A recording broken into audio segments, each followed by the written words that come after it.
In this video, we are going to create our first WPF application.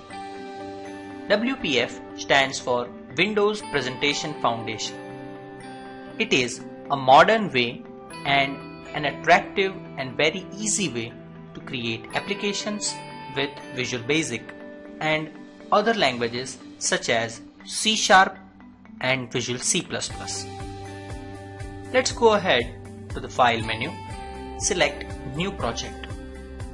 From here, select appropriate location and name, select WPF Application and click OK. This will create our WPF application project. As you can see, this is similar to our Windows Form application. There is a little difference over here. If you take a look at the Solution Explorer, you'll find mainwindow.xaml. XAML file is the file that represents the user interface. XAML stands for Extensible Application Markup Language, and whatever user interface we design will be saved into that file. We have one more file called mainwindow.xaml.vb. This is the backend Visual Basic file where we will be writing the Visual Basic code. Let's go to the mainwindow.xaml and click on Toolbox and pin it. Now we have one designer view over here and the code view beneath. As we drag the components and controls from the toolbox to our window, you'll see the change in the code as well. So, for this example, we will need a text box. So, let's go ahead and drag the text box from toolbox to here. As you can see, in the code view, we have this text box element which was not here previously. Click on the text box control and you'll see its properties. Unlike Windows Form application, the name of the control has to be given by the user, means us. So let's give it a name.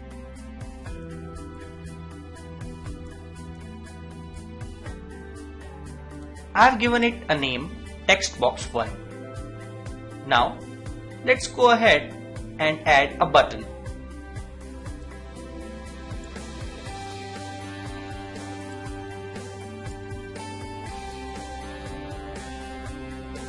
This is the button and I can place it wherever I want to. I can also change the property of this control using the code view. So from here, the button is the content which is displayed on the button. Let's say OK, and as I type that, it is displayed. So this way you can edit the properties using this property panel or the code view directly. If I want to move multiple controls at once, I can just drag like this and select the controls and then move them by group. So this is pretty much it. So let's write some Visual Basic code to illustrate the example. I'll click on this button and from here I can have a look at all these events that can be occurred on this button. There is a click event, there is menu closing event, and you can scroll down and look at all these events. If I just double click on this, it will generate this code just the same as we did in the Windows Form application, and this button click 1 will be the handler of our click event on this button. Before we add any code, let's go back to the design view, and here for this button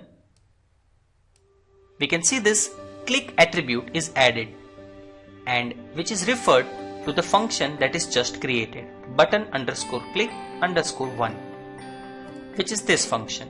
That means whenever we click on that button, this subroutine will execute.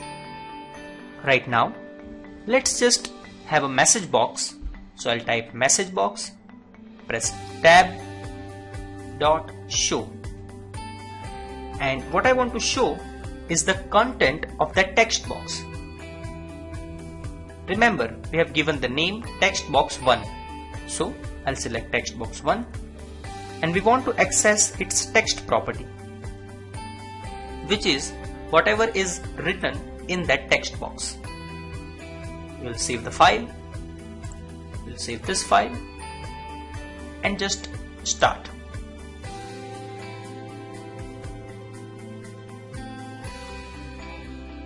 So this is our application. By default, we have this text box written in it. If we click OK, we have this message box says text box. If we change the text here, let's say hello world, click OK, it will display that. So this is how easy it is to create an application using WPF.